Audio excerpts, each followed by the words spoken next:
All right. Hello, everyone, and welcome to our University Business Web Seminar here today, which is entitled Building Resiliency in Higher Ed Cybersecurity Programs, which is brought to you by the generous support by our sponsor here today, Mandiant. Now, before we get started, I'm just going to go through a few housekeeping items. If at any time you need any technical support, please use the chat panel, which you can find it's on the right side of your screen. Then just select on my name, and that is Stephen Blackburn or host, and then just type in your message, and I'll get back to you as quickly as I can.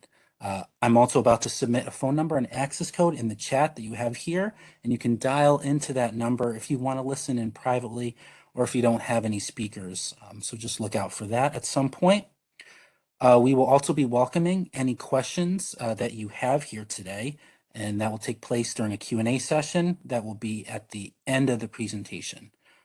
You can submit your question at any time throughout the presentation by using the Q&A panel, and that is located on the bottom right-hand side of your screen, and then just select your questions to all panelists. Also, last point, and then we'll get started. I would just like to make you all know that if you would like to access the web seminar at a later time, you'll be pleased to know that everyone who's registered and all of you who are attending here today, you will receive an email with a link to the slides as well as an archive recording. And now it is my pleasure to introduce our speakers that we have here today. We have Monty Ratzluff, who is the director of the University of California's Cyber Risk Program. Chris Schreiber, who is the owner of and a higher ed cybersecurity strategist at campus CISO. And we have John Ford, who is the VP of Government Consulting Solutions at Mandiant. Great to have you with us. All right, now before we begin, just want to say I'll just let you know that the format of what this webinar will be is it will be more of a campfire discussion where I'll be asking a question about cybersecurity to our speakers that I just mentioned and have them answer. There will also be some poll questions throughout that, and I just invite you to take part in those polls when they come in. But now, before I ask the first question, I'll just let our speakers introduce themselves. Monty, I want to start with you. I'm Monty Ratzliff. I'm with the University of California Office of the President in the Cyber Risk Program. I want to thank everybody for attending today and looking forward to our discussion. Awesome. Chris? I'm Chris Schreiber, and I have about 25 years in higher education experience and currently work as a freelance consultant with college and university CIOs and CISOs. Awesome. And John? How you doing? I'm John Ford. I'm with Mandiant, and I lead all of our state and local education business here at Mandiant. And so we're very excited to discuss this, important topic with you today. My background is that I'm retired cybersecurity executive out of the FBI before coming over here to Mandiant. So as Chris and Monty, I think combined with us, we have exactly at least a few decades with us for sure. So we really look forward to bringing that experience to you. Awesome. Perfect. Now let's get started. We do have quite a bit to unwrap here. So, okay, so I think, yeah, a good place to start is to talk about, today's climate with challenges and priorities. Can one of you, tell me a few of, some of the top challenges and priorities that, you see facing higher ed cybersecurity teams right now? I think from our perspective, one of the key challenges I think probably most higher ed faces is funding for cybersecurity. That's always been a challenge and probably will be a challenge for years to come. And then I think another challenge that I believe everybody's facing, regardless of higher ed, is talent. And I think we'll probably talk about that during today's discussion. But that's certainly an area that is a challenge.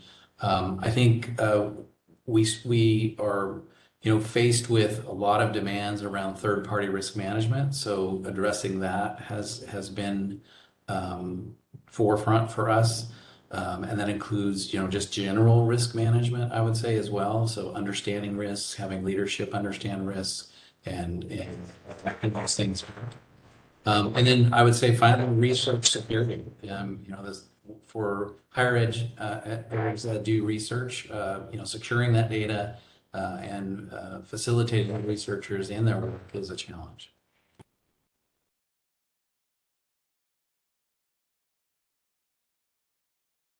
Perfect. Anyone else would like to answer that? Okay. Oh, Just to kind of build on what Monty said, one of the common themes that I hear when I'm talking with some of my customers is they're not getting new dollars to solve these increasing cybersecurity threats. And so CIOs are really having to juggle moving funding from one area of their IT organization to other areas oftentimes. Instead of getting net new dollars to solve the cybersecurity risk, they have to look at their overall priorities and how to reallocate it.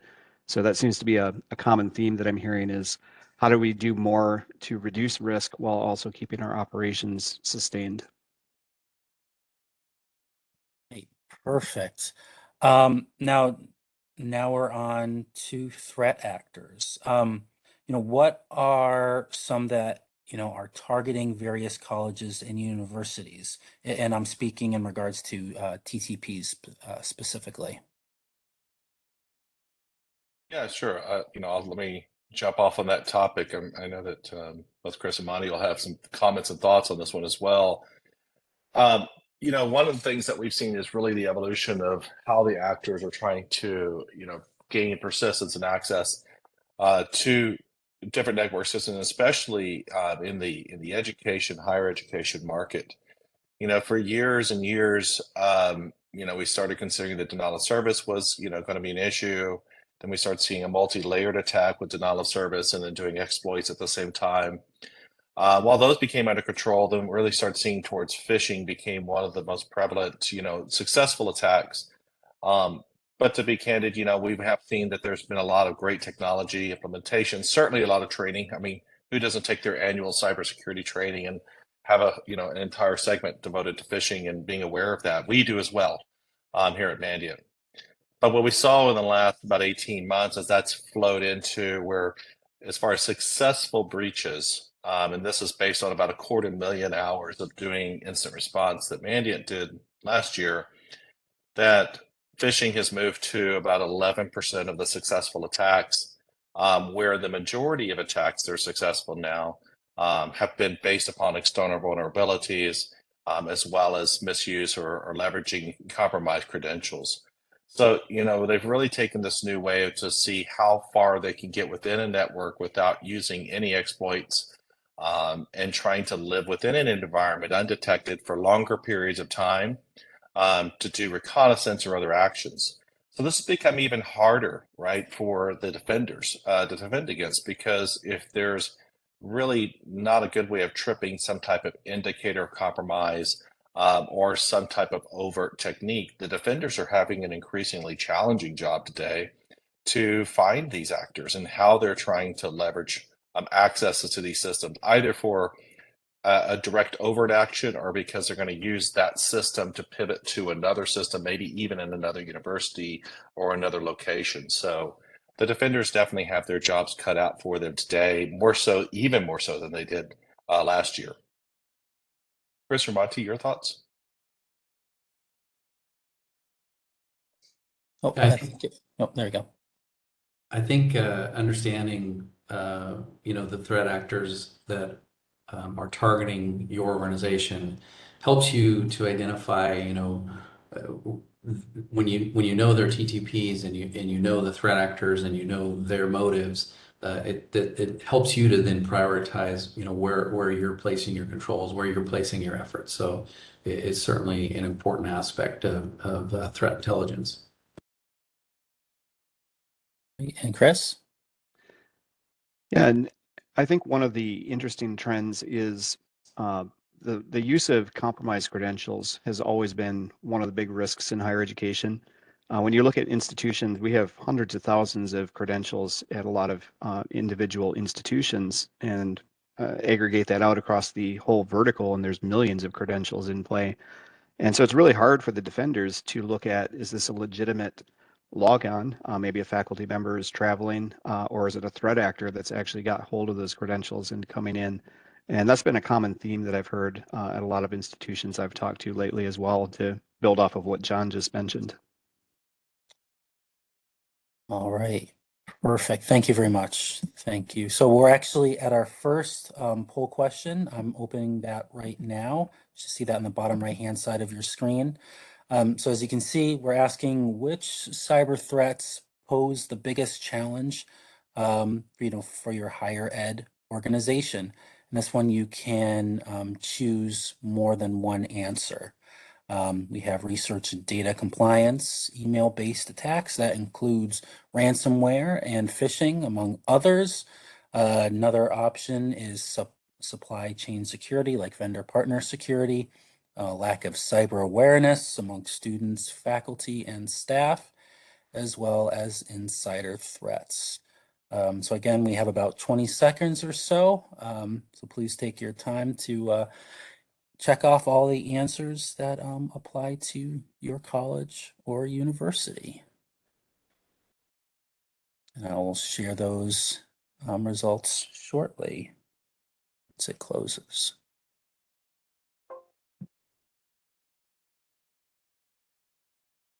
Okay, perfect. I just shared the results, and I'll just quickly go into our next question, unless you can also comment on what you saw following this. But first, so to get ahead of some of these threat actors that we just went over a few minutes ago, a top priority in higher ed is obviously it's securing data across their organizations. And, as you can see, a few of them here that are listed, like student, faculty, and staff data, healthcare data, research data.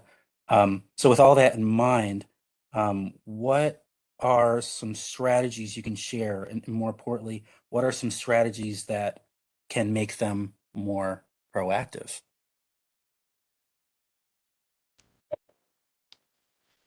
Well, I think I'll start with just understanding, your organization's landscape and the inventory of where your critical data resides. I think just knowing where your data is pretty important to even start. And it's not an easy thing to do, for sure.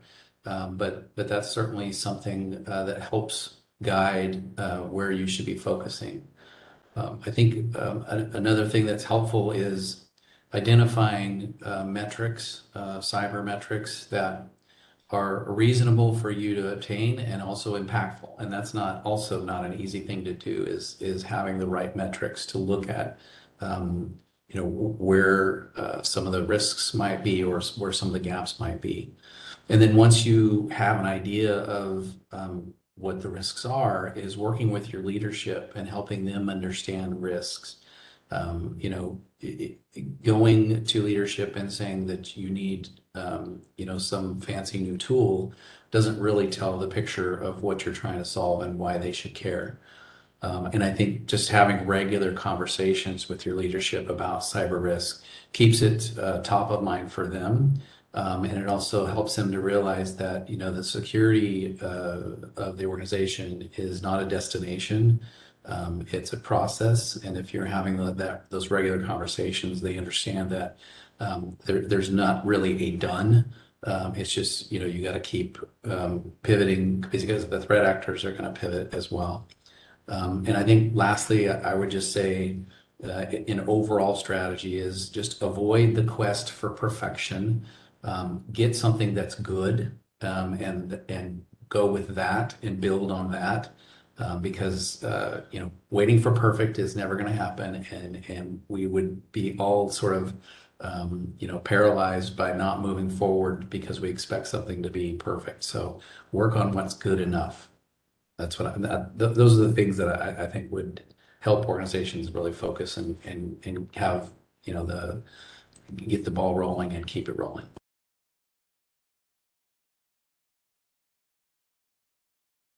Great.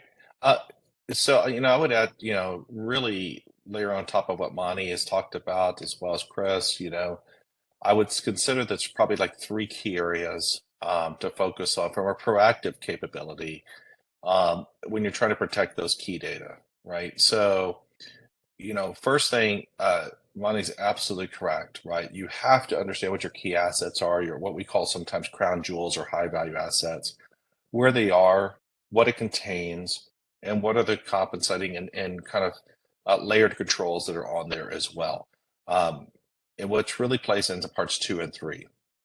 So since we know as cybersecurity, our job is our primary job is to defend the networks, to protect the networks from compromise.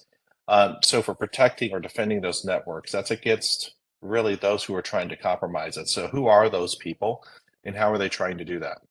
And two key areas that we see based upon that is really understanding your attack surface. And in the educational environment, that's a really hard thing to do sometimes because you could think about just not only universities and their locations and those who may be, working from other environments that are across the world, within the United States, within your own state, you have a very large attack surface to consider. But to get at least an attack surface measurement across your key assets is going to be very important. And at the velocity of today's uh, actors that we see, whether they're state-sponsored actors or criminal actors, or even insider threats today, we really want to be able to understand what that looks like on a very often recurring basis. In the old days, we would do a red team or pen test. It was done every couple of years. We're needing to look at that now, almost on a daily or weekly basis. What does it look like? What does the external boundaries of our organizations look like today? Is there any drift in what it looks like? Is there any criticals that we need to fix? And do we need to understand is something that's been exposed that we just were not aware of? And also the other side of it is internal to your network. We all have, many universities have multifaceted organizations of how they do their network topology, different locations, or even within colleges, within universities may have different technology stacks. And really understanding how all these products are working together that you're using to defend your networks. Since all the products that we purchase, and Mandiant's vendor independent, so we don't honestly care what you have in there, but we just want it to work to the best available ability it has. But being able to use attack capabilities and really validate that these controls are acting as they should is of really key importance. What we see in a lot of the times when we try to validate network topologies, network architecture, network security, is that only about 9% of critical alerts of attackers actually make it to the defender SIM. And there's about a 91% miss rate on these attacks. That's pretty high. And it's not that the technologies are not doing what they should, but in working in concert, they're not doing what they should. So validating that on a recurring basis, using the actual attacks of the adversaries, of these criminal organizations, of these ransomware actors, of these state actors across your network is key. To understand what tomorrow's breach looks like today will help you defend better for what tomorrow's breach could be and mitigate those threats and drown down that risk. Perfect. Thanks. Chris, you want anything to add to that? No, I think probably the one thing to reemphasize that Monty brought up is definitely take a data-centric approach as you think about where are the assets that you have to protect. And I think that's especially critical as universities adopt more external SaaS solutions. Pretty much every school is trying to figure out how do I protect data when faculty may be using their own personally owned devices. And if you set up your policies and your strategies based on the type of data that you're trying to protect, you can actually structure your program to focus on that data risk, regardless of where that lives. If it's on your own data center, if it's in a third-party cloud data center, or if it's on a faculty or staff personally owned device, you can structure your program around that if you really keep that data-centric mentality. Perfect. Awesome. Next question here. So this is an interesting statistic. So John, a 2022 report from Mandiant, it found that 25.8% of investigated initial access came through the exploitation of public-facing applications. And, as you know, this underscores how important it is to maintain an up-to-date inventory of your assets and vulnerabilities. This same report, also found that college and universities, need to identify, enumerate, and harden internet-facing devices, hosts, applications, and network services. Do you want to just discuss, this to a little bit further for us? Yeah, yes, thank you very much. This really has got into where we started off that, and I'm hoping that I can tie some of these areas together that Chris and Monty have brought forward. This does get back to risk and honestly what you can accept and what you can't at the end of the day. But, we all want to mitigate risk to the point that we can. But risk can't be something that is static, that becomes something that we solidify or statue. It must be something that is adaptable, because the topology the adversary certainly is changing on a daily basis. We're seeing them become much more adept at being able to do compromises in ways that just previously had not been considered. And one of the areas that we saw was that real shift, as we talked about, that phishing through email is no longer the number one successful vector into breaching. You start looking at the external applications from a vulnerability perspective, and using legitimate credentials by the adversaries becomes their preferred method now for moving successfully into an organization. And so, those two areas, we kind of look at attack surface really to mitigate these in two different ways. From this report, certainly we talk about what do those external facing assets look like. And, Monty brought up, and so did Chris, we have to understand what's the most important things that we as a university feel we should protect, and we should know where they are. And this is something that is just critical to have identified and documented on a very regular basis. And it needs to be also not only reviewed on a consistent basis, but updated on a consistent basis. I mean, we're talking something more than once a year at this point now, because, as organizations grow, universities and new programs run on, we want to make sure that those are continually cataloged throughout the calendar years. And once we know what those risks and assets are, and we know where the devices that should be defending them are, then it helps us understand what we should be looking at on that external side. Understanding that attack surface, and I'm really talking more than a Nessa scan. I'm really understanding what the attack surface looks like.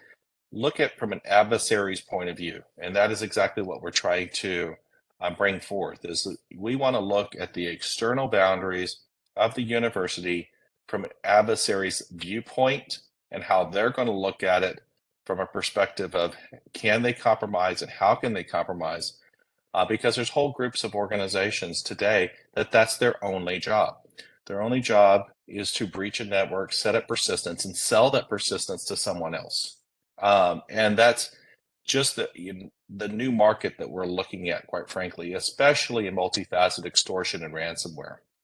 So having an attack surface run, quite frankly, on a very frequent basis is key to understand, has there been any changes? Whether these changes were because of updates or changes because something that's occurred where, bad actors have actually stood up some of these devices that we're just unaware of. Monty brought up earlier, he brought up supply chain earlier as another topic that we'll get into. But we have to consider that as part of something that we have to have enumeration of, and we have to understand, is there risk to these third-party connections? And what does that bring in? Because that is trusted access. So, really understanding what your external boundaries look like, as well as your internal boundaries. How are you segmented? How are the networks segmented? What are the protection mechanisms that are defined within each? And are those controls on a continual basis being validated that they're doing exactly what they should, so the defenders get the right information at the right time so they can action it in the right way? Becomes all part of a risk plan.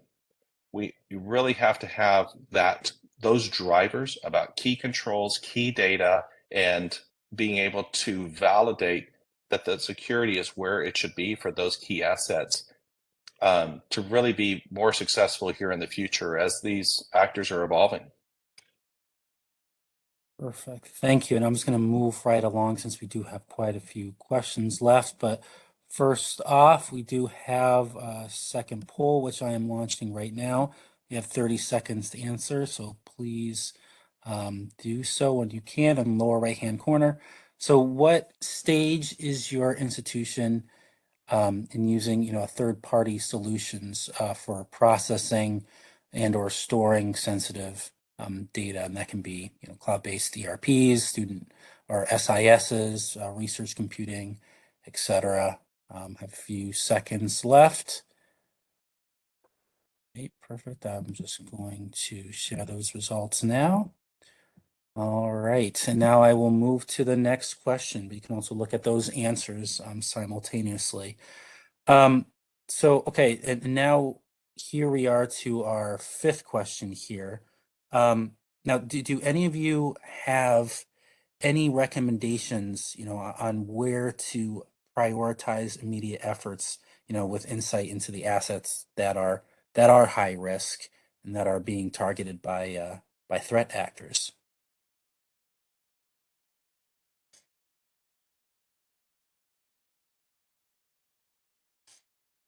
I can take this as well. That's fine. Monty, would you like to start, sir? Okay, not a problem. One of the things that we recommend always, and I believe everyone on this panel will recommend the exact same thing, is, and we've hit on it a couple times now, but it's worth reemphasizing. Having a crown jewels assessment or inventory done is key. Because by doing that, you will gain great insight into where this data is and how it's being protected. And I'm not talking protection just from a product perspective, but I'm also talking from a defender perspective and how it's being categorized, and the analysis of the protection capabilities are done. So risk against there is very key.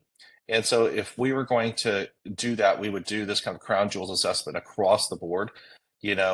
Each location within a university or each college within a university is going to see this a little bit differently. And so we want to ensure that there's a consistent and coordinated type of inventory that's really done. So at the macro level of the university, they understand what's being protected, where their assets, and where the prioritization of those funds and controls should be. Perfect. And I see Monty, you might have had something to add to that, or? Oh, I was shaking in agreement. Yes. Yeah, and one thing I'll add is also don't lose sight of the fundamentals. I think a lot of times it's easy to focus on new technology solutions that are supposed to help defend your environment, but don't lose sight of things like keeping your systems patched, having good backups in place. A lot of times those are just as critical as you're looking at protecting these assets, even though they're not what might be top of mind for a cybersecurity investment or a prioritization. Yeah, Chris, I'm gonna layer one thing on top of that because it's close to my heart. We highly recommend that compromise assessments of networks are done on a routine basis, maybe even annually. Layering technology on a pristine environment is one thing. Layering technology and capabilities on an already compromised but unknown that it's compromised system doesn't really provide you success. So doing that compromise assessment throughout an environment will let you know if there's anything in there. There's some back doors that maybe have been undiscovered. Some previous red teams might have done some kind of penetration test and left their tools in there that are still whitelisted. Or quite frankly, almost every time we do an incident response, we find at least one other bad actor that's gone undetected within that breach. So it's always good as a good hygiene to ensure that on a regular basis, a compromise assessment's done if you're protecting a more secure environment.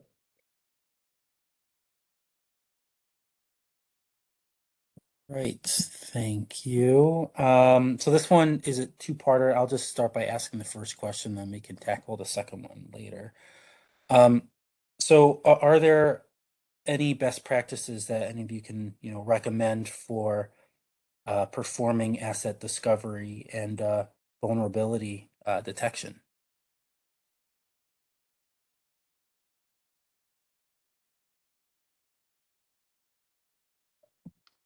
Well, I would say best practices in performing, sort of your mileage may vary depending on the tool sets that you have and the environment, but I think the importance of it, and I think I'll answer the second question is, especially in a higher ed environment, there are assets that are on the internet that you may not even know are there. And so if you're doing scans for, discovery, whether or not you're doing vulnerabilities on top of that, but at least discovery is important so that you know what is out there that is exposed and available. We have a lot in the higher ed sphere. There's just things like student websites, there's professor websites, there's researcher websites, and sometimes thousands of applications and web presences that you may not even know exist. So I think just understanding that is pretty key, and having that visibility understands what your threat landscape sort of looks like and your attack surface looks like. All right, perfect. Anyone else want to answer any of these two questions? Let me take the second question. What are the benefits of increased visibility? You know, um, I don't mean this to sound like a tagline, but it is something that I kind of grew up with from when I was raised. But there used to be an old commercial about this mechanic, and he said, "You can pay me now, or you can pay me later." And there's a lot of truth to that. Running an attack surface scan on a daily basis and understanding what changes, what's newly exposed, um, may take a little bit of a person's time to mitigate, but it provides great understanding to provide consistent and coordinated practices across the university. What really hurts is if there's a breach because of that. And these breaches can be very expensive, very costly, and can cost the brand of an organization. And many universities, rely on many dollars that come externally, whether that's, it's through tuition or through grants or through donors. And the brand and protecting that data and that research and the university itself are very important. And if you really kind of compare the costs of what that could look like, it's really important to know what the vulnerability could cause tomorrow. As we like to say, understanding tomorrow's breach today can provide a lot of valuable information to protect yourself. Perfect. Anything you want to add to that, Chris? Best practice recommendations or benefits of increased visibility? I think one of the key things is you can't defend what you don't know about.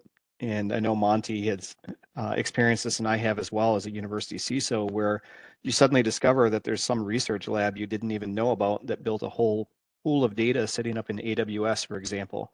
And so it has your institution's data, but it's not on your network, and you wouldn't even know about it if you didn't have some methodology in place of being able to discover where that data is being placed, who's managing it, and then being able to extend your protections around it. Perfect. Thank you. Monty, this one is obviously directed to you. So first, like, how is the University of California, addressing vendor risk and approaching overarching security policy governance? Well, with vendor risk, we do risk assessments of those suppliers that are either going to provide a service for us when it comes to data, or we're going to leverage a system or an application. And so we try to understand based on the level of data, the risk assessment may be sort of a lighter touch, or it may be a more robust risk assessment. So we really try to focus on what is the data that we're talking about, what type of data. We also have contractual requirements for our suppliers. So, we have expectations and specifically around that, again, that type of data is how are they going to handle that data, how they can protect that data, how are they going to let us know if they have an incident or something's going on in a timely fashion. So there's a lot of things in the legalese that help us enforce that when needed. And then I think another thing that we try to focus on is just limiting the data or limiting the access to only what is required. I think too often we go into agreements with suppliers or applications or however, whatever it translates to be, but we give them a trove of data that maybe they only need 4 or 5 elements, but we're giving them 30. And so it's good to look at that, and so that you sort of can reduce your exposure to say, okay, if you don't need the social security number, we're not going to give it to you. If you don't need, an address, you're not getting that. And sometimes you don't even need the first name or last name of an individual. So you just kind of have to understand what the business process is, what are the goals, what are the requirements, and then tailor the data to meet those requirements and sort of keep it to that least privilege principle there.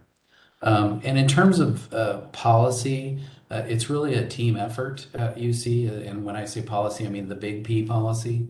We work with our CISOs, we work with our faculty, we work with our CIOs on policy and try to tailor it to as best we can with their input. And then there's a formal process of having that approved through the presidential channels. But and I say what I said about vendor risk and policies, not to say that we've nailed it. We still have a lot of work to do, but those are the things that we're looking at. Awesome, thanks. All right, so we've come to our third and final poll for today. I just opened it now, lower right-hand corner. So how do you feel about the following statement? I am confident in my organization's readiness to secure the supply chain third-party vendors. Do you strongly agree, somewhat agree, disagree, or I don't know? Thank you very much. We have a few more seconds left. See if some people are still in the middle of progressing through it. Okay, I'll share those results now. Thank you very much. Okay, so here's the next question, and obviously, zero trust security, that it's a hot topic right now. In many organizations, they're considering or moving towards this particular model. With that in mind, how will zero trust adoption impact higher ed institutions? Chris, I don't know if you want to start with that one. Sure. So this is definitely one of the hot buzzwords right now. I Yeah. think if you've been to any cybersecurity conference recently, there's pretty much every vendor is saying that they support zero trust.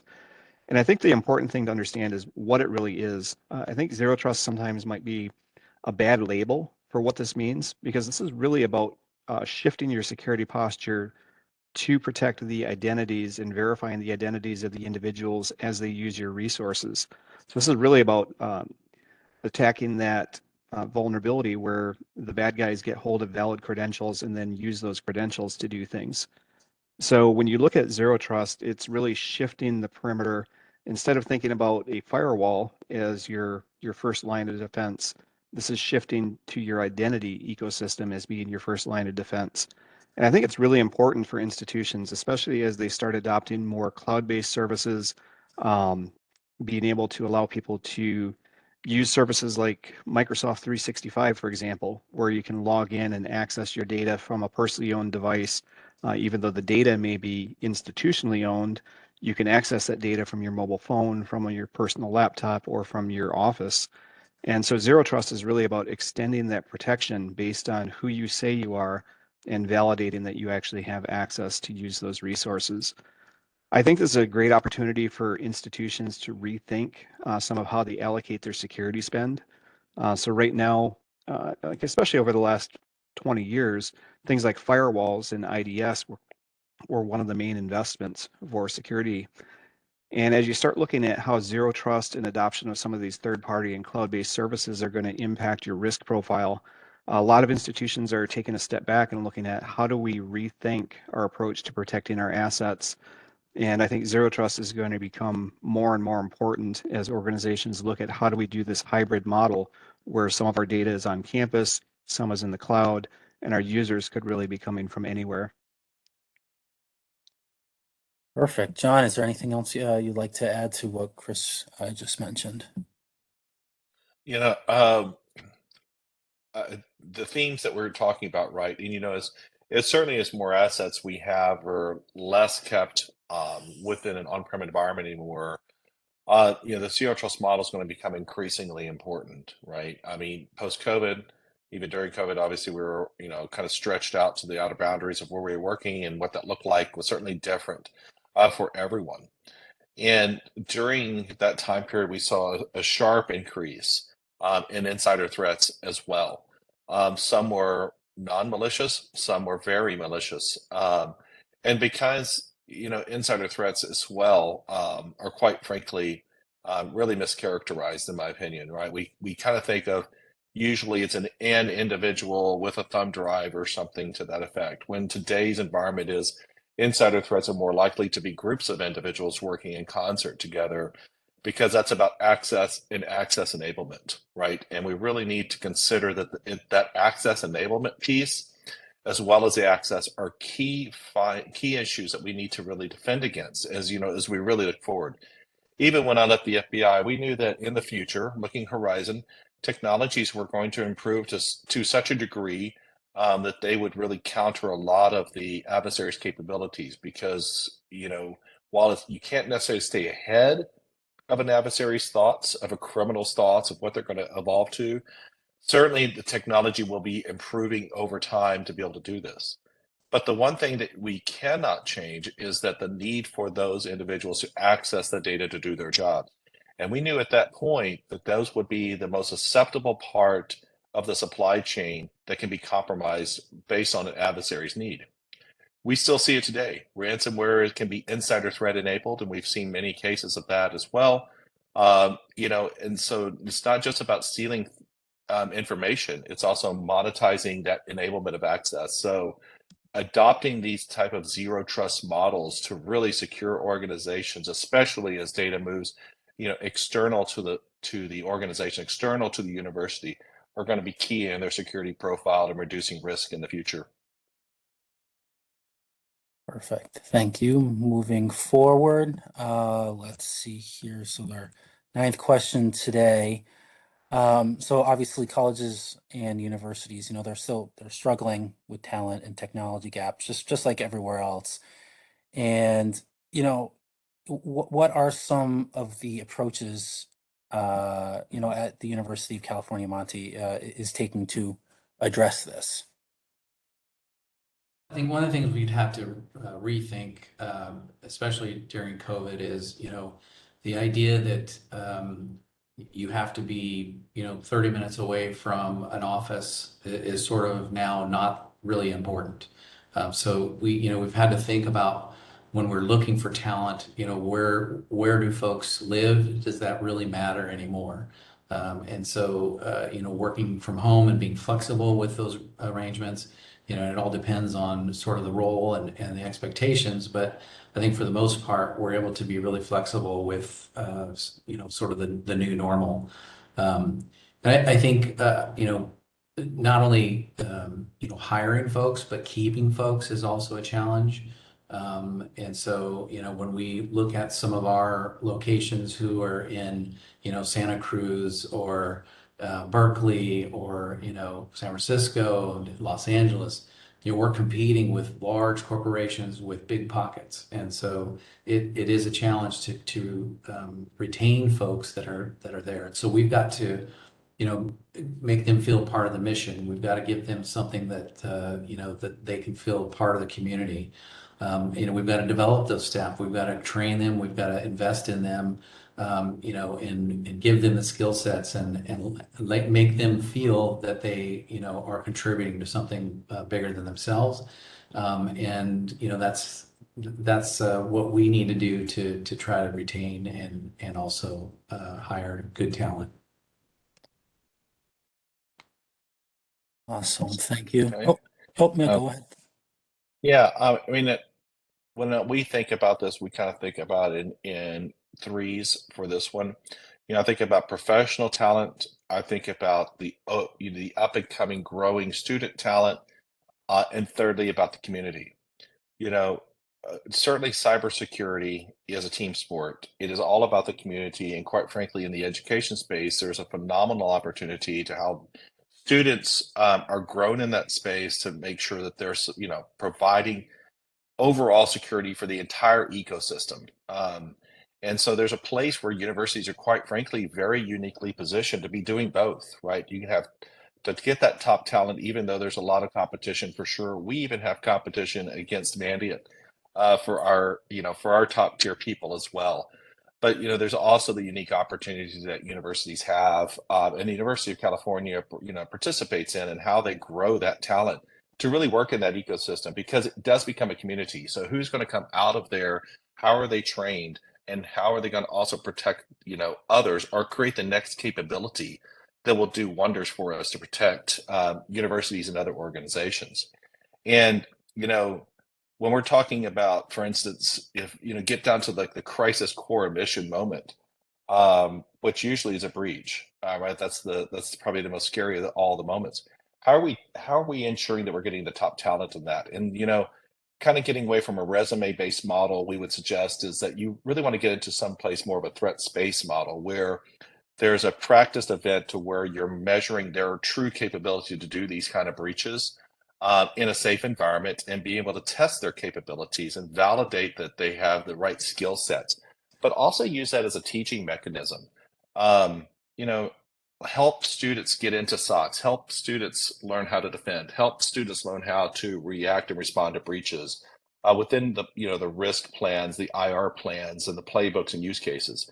There's a unique opportunity, and University of California plays a significant role in that for all of our communities. Perfect. Thank you. So we still have two more questions that I'm going to be asking you. That said, we're starting to get close to the top of the hour, so we're going to be eating into our Q&A, where our audience members can submit their questions. That said, since we're all here to hear what Monty, Chris, and John have to say, we'll continue. I'll ask those questions live for them. But if you have any questions, so you, the audience, that you want them to answer, please make sure to put them in the Q&A, and I'll make sure that they're sent over to Mandiant so that they can be answered after the call. All right, so let's see here. So question 10. So based on like everything else we've been talking about, are there any other, additional core concepts that, colleges and universities, their leaders and officials, should be thinking about? And what are some recommended measures that should be in place? And also, just to add to that, what are some of the characteristics you'd expect to see in a more comprehensive, holistic cyber program? A lot to unpack there. So I guess I can take a stab at this, and then I'm sure the others will have things to add as well. I think one of the key things is recognizing that information security is really about that combination of people, process, and technology to protect your institution. And you really need all three pieces of that to work together. And one of the other things that Monty and I have both worked on over the years is kind of shifting the idea away from thinking of the information security team as the defenders of the perimeter to looking at how do we establish more of a concept of cyber resilience. And so one of the models that we like to use is the NIST cybersecurity framework, which really breaks it down into 5 separate functions. And when you think about your program, you really should take a look at if you're addressing all of these. So being able to identify what the assets are that you're trying to protect, the protection of those assets, which tends to be where more of the traditional cybersecurity tools tend to live. Can you detect if an attacker gets in? Can you respond once an attack takes place? And can you recover from that attack once it happens? And so as you're thinking about your program, to have a holistic cybersecurity program, you really need to be able to address all 5 of those things across the people, process, and technology realms. So I don't know, John or Monty, if you have anything you want to add to that. I would just add, in terms of the leadership aspect, it really is tone at the top when it comes to, how robust your cyber program might be. So, if leadership is underscoring and giving the direction that this is a top priority, you're going to be more successful because they're already, buying into what you're trying to achieve. And then it's easier to work through some of the challenges that come with cyber maturity because you know that you've got the support of your leadership. Yeah, I'll again bring it down to a few things here. A holistic cyber program needs to have governance, needs to consider risk, needs to consider visibility and practice. And I know that's kind of two, but that's really important to bring those two together.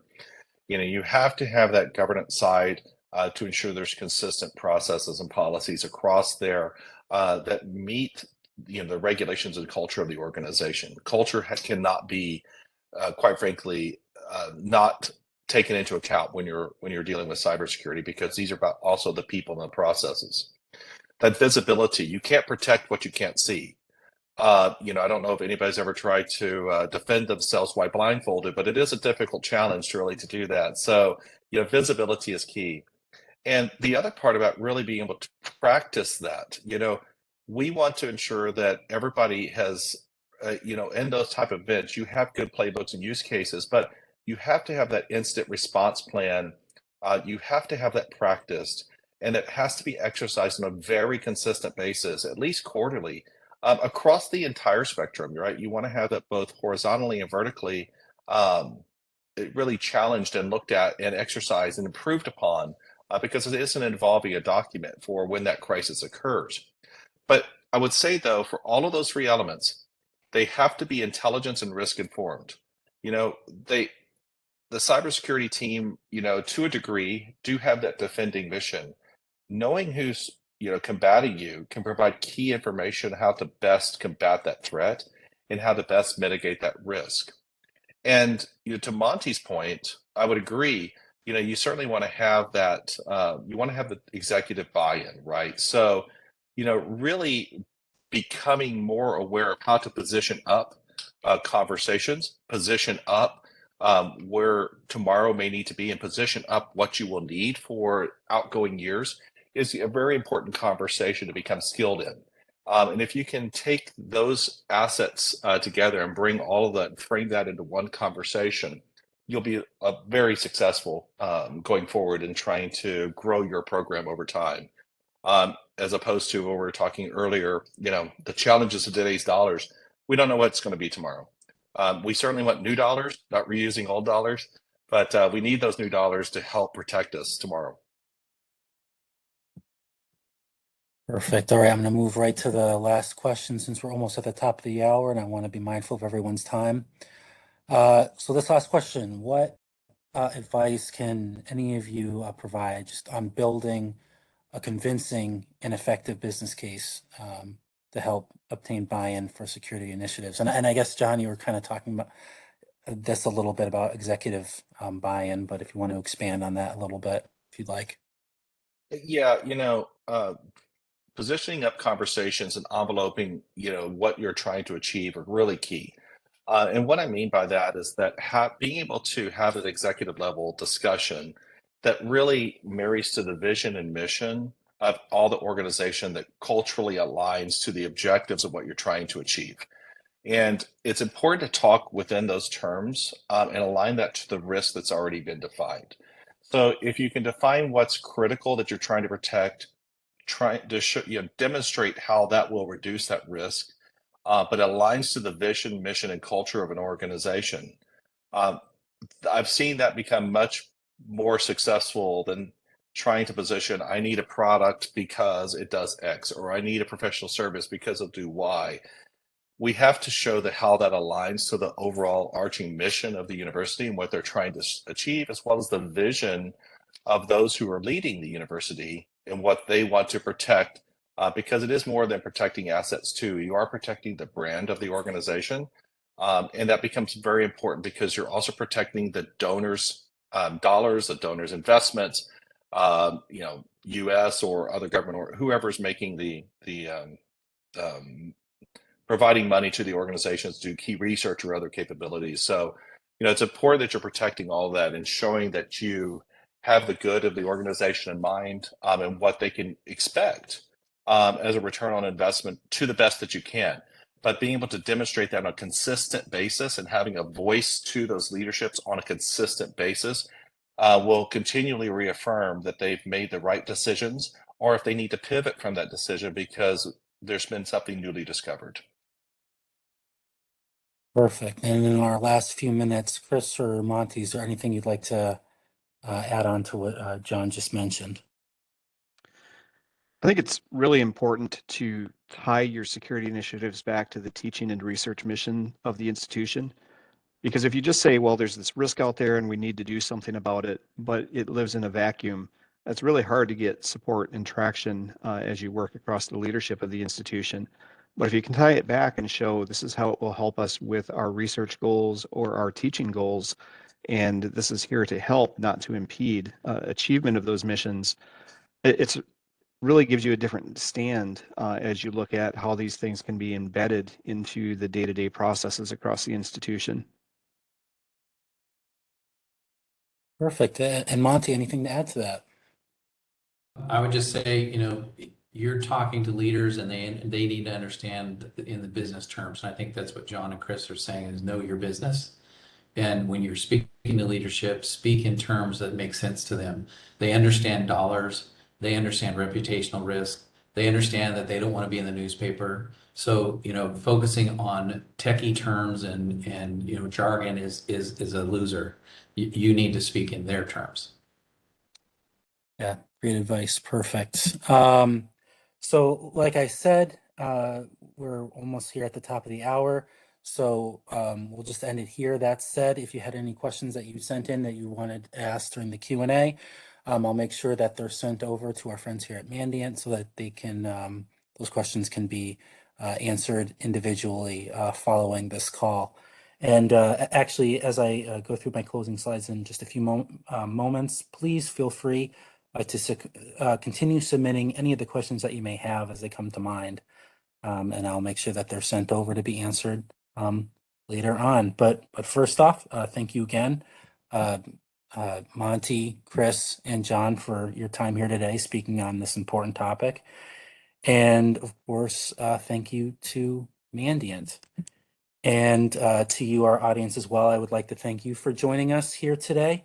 For those of you who enjoyed what you saw here, there are many more upcoming web seminars that are provided by us here at University Business. University Business is the leader in editorial coverage of news, current issues, and trends in higher education.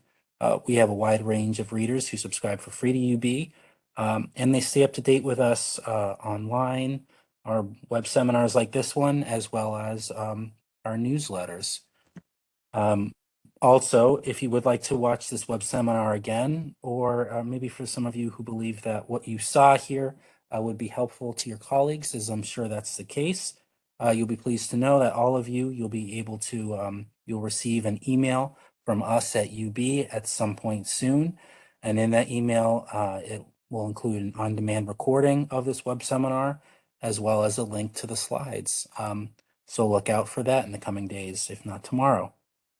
So with that, on behalf of UB, this is Stephen Blackburn. Thanks, everyone. Take care, be well, and stay safe. Thank you very much, everyone.